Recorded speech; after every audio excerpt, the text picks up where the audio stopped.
Today I have this Call of Duty World War II Edition PS4 Slim. It doesn't look that bad on the outside, but part of that is because of the camouflage that's literally designed to hide stuff. Can you see the dirt? But I've already taken a quick peek on the inside of this, and it's pretty gross.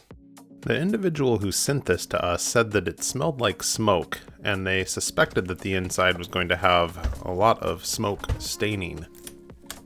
It does definitely smell like smoke here on the outside, so we're just going to start the process of getting inside of this. We will have to switch back and forth between these bits quite frequently in this teardown.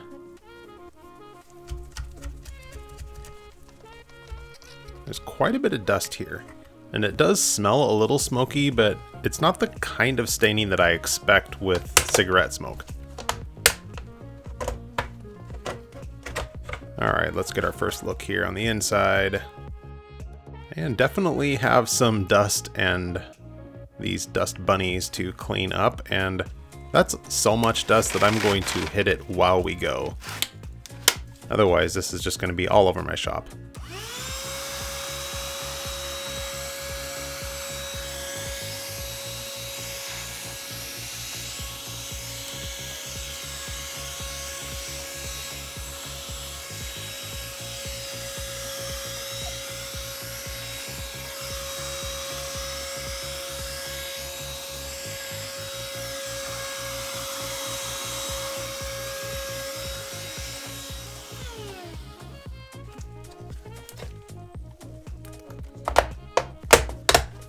Let's take a look at the other side now.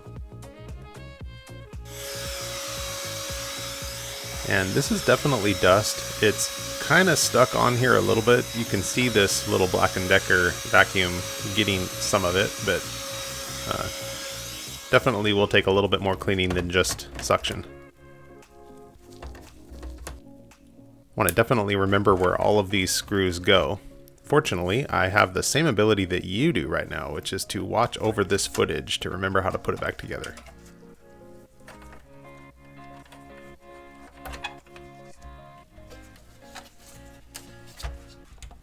We're going to have to keep flipping this back and forth upside down to get certain screws out that are holding things in place. And now we can pry this power supply up, although we want to be careful because on the side nearest to us right now, there's a cable hiding underneath here. So just gently rocking back and forth with these pliers and kind of holding the other part in place with my thumb to make sure that I don't accidentally tear it off.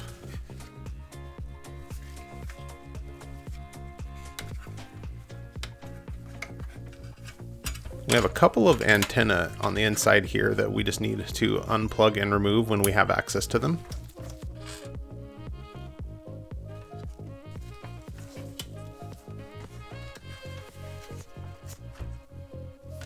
I'm going to use this iFixit heating pad thing in order to help loosen up the adhesive on this tape so that hopefully I can reuse it.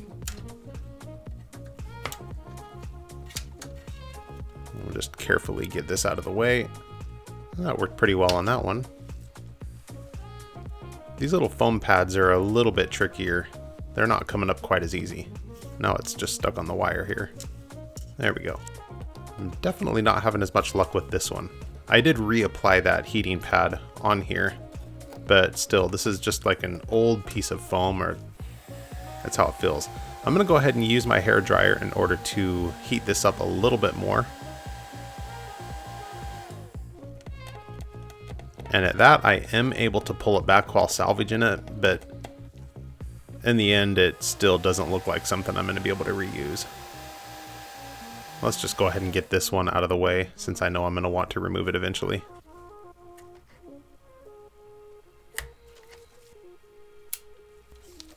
Okay, we can get to this other antenna now. And now we are going to take out many screws. Again, just want to keep track of where all of these go, so I'm kind of removing each type first and then moving on to the next type of screw.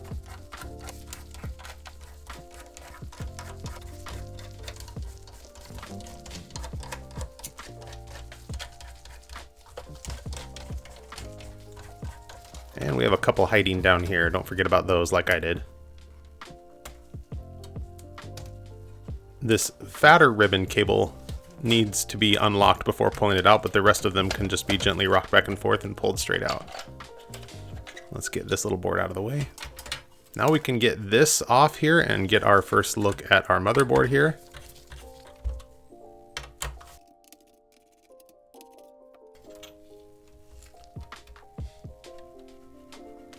Couple more of these plugs that we're just gonna gently rock back and forth to pull out. And now we can get to look at the other side of this motherboard as soon as I rock it out from the bottom here.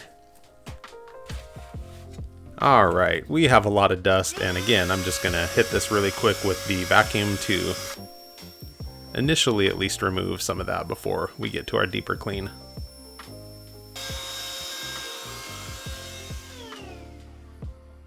This is an easy piece to lose, so just remember that that little anchor goes right there.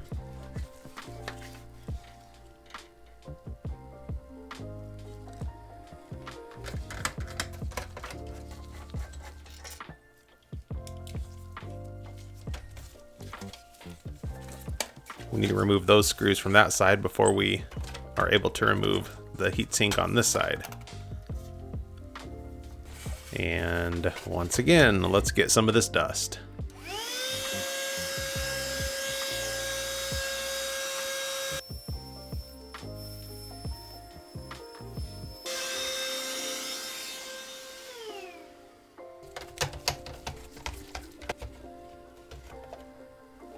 There's our fan. Nice and dusty. Let's get this disk drive out of the way here, and we're almost done with the main part of the disassembly on this console. I'm going to set that aside for a little further disassembly later. I'm going to go ahead and move this wire out of the way. It'll help with our cleaning later.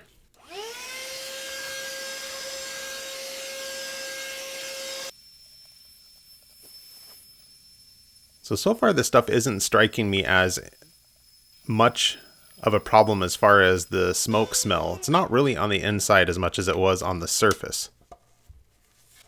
But the inside is very dusty and is going to require cleaning. Now this controller's a different story. It looks gross and it smells just as gross. Very heavy smoke smell on the outside here, so I'm gonna warm this up here a little bit because these annoying DualShock controllers, and I say annoying because if you've ever taken them apart, you understand what I mean. There's these little clips on the inside of here that you have to kind of press out of the way. I have only done a couple of these in my life without breaking at least one of these clips off, which isn't the end of the world. The screws hold it all tightly together pretty well. But we just have to kind of get under here and pry, and yep, I broke one of the clips. So look how much I've learned in the last year and a half since my first video, which was taking apart one of these controllers. And I broke a clip in that one too.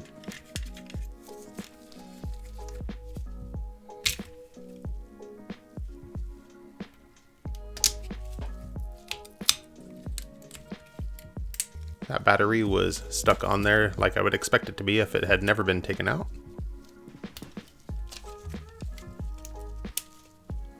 Okay, we can remove the guts here from the shell and continue taking this thing apart. This button area is pretty disgusting.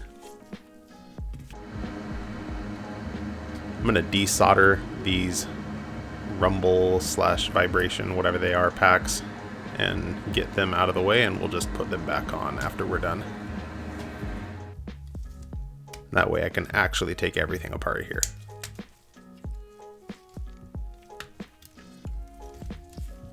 There's some things I like about this controller in its functionality and in repairability, but there's other parts about this, like this awkward pad thing, that just aren't my favorite.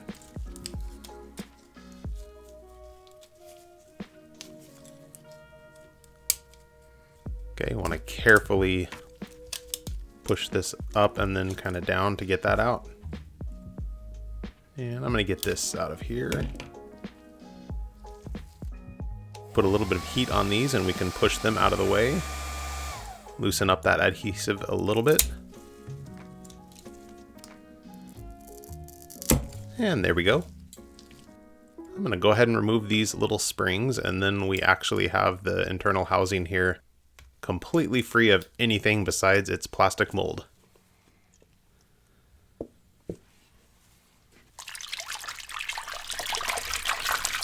Got a bit more water in here than normal today because I'm going to try something with the smaller pieces, and you'll see what that is here in a minute.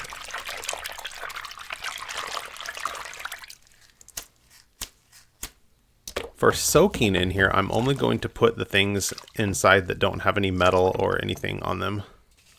And now I get to use this new thing as a way to help keep track of my pieces.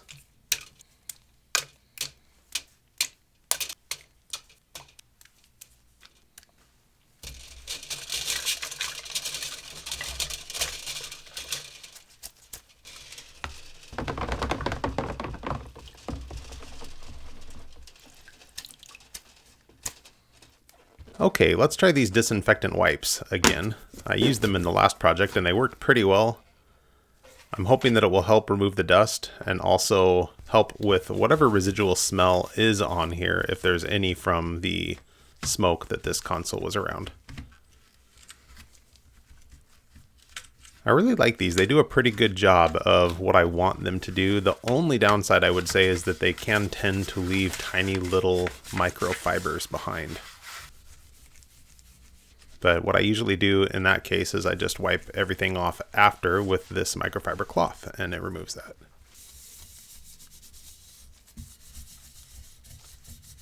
A lot of this maybe not that visually satisfying, but in person I can tell that I'm getting some of this kind of film off of here that has the smell on it. I'm just going to carefully clean around these pads with some IPA and a cotton swab in order to hopefully keep them in place and not have to replace them or make sure they're in place when I put the board back together. It's just some residue from that foam pad here. I probably don't need to remove it, but why not? Good enough.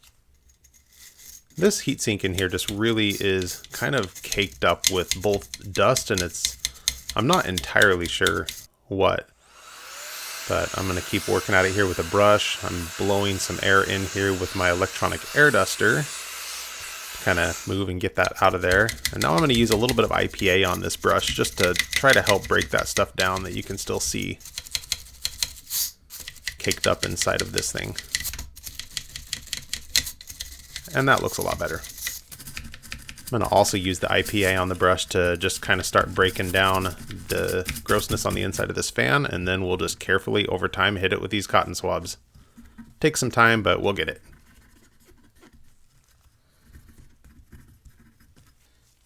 Okay, now we have our disk drive system here. I'm going to clean the outside of this as good as I can, and then I think we'll take this part off and get to the next level deep inside of it as well.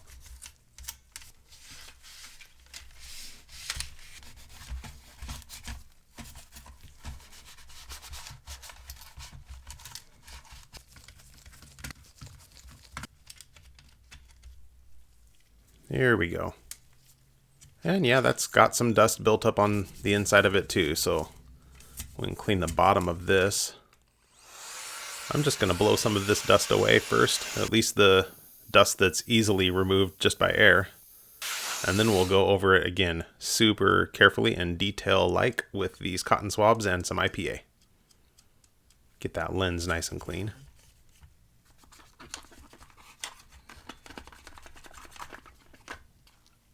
And it looks pretty good after we're all done, I think. I'm going to use my makeup brush here with some IPA on it in order to carefully clean the underside of this hard drive. And now we have our motherboard. Let's go ahead and remove this old thermal paste first. And then I'm using a larger makeup brush because it is a pretty clean board, but I do want to go over it and just get any dust, as well as applying this IPA, which is going to help with the smell.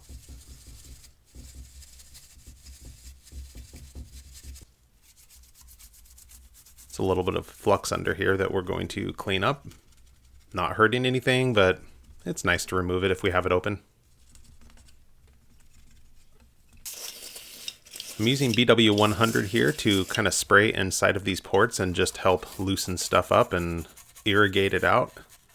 And then I'll get my toothbrush bristles inside of there.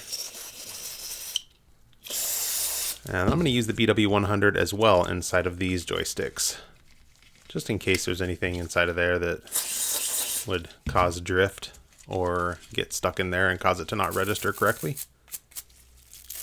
Now we can move on to the soapy bath part, and even right here at the beginning as I start washing these things, I can tell this is not the only level of cleaning we're going to have to do. Some of the stuff, you can just feel it on here, that even with this Dawn dish detergent mixed in with warm water, it is not bringing everything off. So we'll just keep giving it a good clean, and we'll probably clean it a second time, and then we will see what we need to do even after that.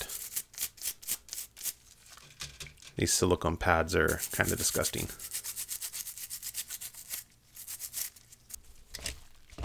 All right, that helped us keep good track of all of our smaller pieces. Let's get this out of the way and move on to the bigger ones. It's kind of awkward to find the right angle to be able to get in here with a toothbrush and clean, but I don't really know a better method.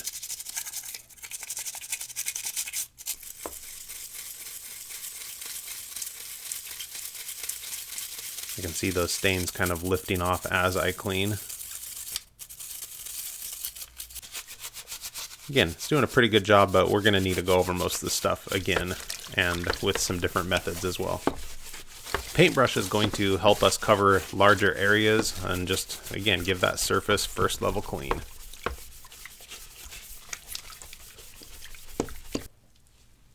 Now I have a few things that I want to clean that I didn't want to leave inside of this to soak. So let's get those in here just for a quick dip. Now, I want to give a huge disclaimer on this one. This metal sheet that's attached on the inside of this shell is very easy for water to get trapped under there. So when I am done cleaning and rinsing this off, I'm going to take time with that air duster, and I'm going to give a super heavy level of blowing air under there and trying to make sure that there is absolutely no water left underneath there that could stay in there and cause rust. So be careful. I'm going to do the same thing with this piece as well because of the metal that's on here. We're going to use this bath to help clean because of all these angles and all this places where stuff can get stuck, and the water just really helps, but I'm going to be careful. Then with the back side of this controller as well, we have a sticker, so I'm just going to carefully work around that. If the sticker wasn't frayed at all at the edges, I might not worry about it and just give it a really quick dunk and wash it and then dry it off. But the fact that it's exposed like this, I need to be more careful with it. And I know that I don't have any small pieces left in here because we used that cool thing. Alright, one of the members of our Discord has been dialoguing with me and recommended that I try using car cleaning products that are used for the interior of a car. And he uses a lotion that they make in Europe that I couldn't find here, but I did find these Armor All wipes, and I'm going to try using those. And I gotta tell you, I can't make you smell this, but it did an amazing job. Not only cleaning and kind of polishing it, but it also provides a removal of that scent that, like, I just can't sell in video. It's amazing. I'm really happy with this. Not only that, the wipes here are designed to be used in vehicles where people obviously wouldn't want a bunch of little fibers left behind, so they don't do that. Unlike the Clorox wipes, these things clean and don't leave any residue behind, so super cool. Just gonna fold this up so that I can use it to clean the sides of these buttons. And then I'm gonna get my spudger inside of here using the wipe to kind of get in these grooves in places that are hard to reach with even a cotton swab. It's doing a good job. Look at that. However, no amount of scrubbing on these silicone pads is removing all of the smoke smell, and it's really the only thing that I'm not able to remove the smell from. I think I'm going to go ahead and keep them and use them because they're on the inside of the controller and I don't think it'll be noticeable. But alternatively, if you're doing this and you have smoke smell and you have the ability to have a donor controller, you might try that. It's another chemical that I'm going to try just on these pads to see if it will remove the smell. So I'm going to put them in here, give it a little dose, maybe turn them over, saturate the other side, and drying them off here now about a half an hour later. And I don't know if they look any cleaner or not. They pretty much smell the same to me. So, all right, let's get everything put back together.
It would have been real nice if one of you would have let me know I forgot to put the battery in. Thanks. Alright, we're all done, and I got the battery back in here. Fortunately, it only requires disassembling just about everything to get to this battery, so no big deal. So the only thing left today is we need to test it out and find out if it still works. First things first, power button. And we're getting the PS logo, so initial tests are good, and I'm happy. I'm going to go ahead and reinitialize this console, get everything rebooted and re-downloaded, make sure the Wi-Fi and everything is working, and if it is, I'll just consider it a thumbs up and we'll move on. If you enjoyed this, I want to invite you to keep watching Restorish, and I'll have YouTube put a link right down here in the corner for you to click on in order to do that. So we'll see you next time.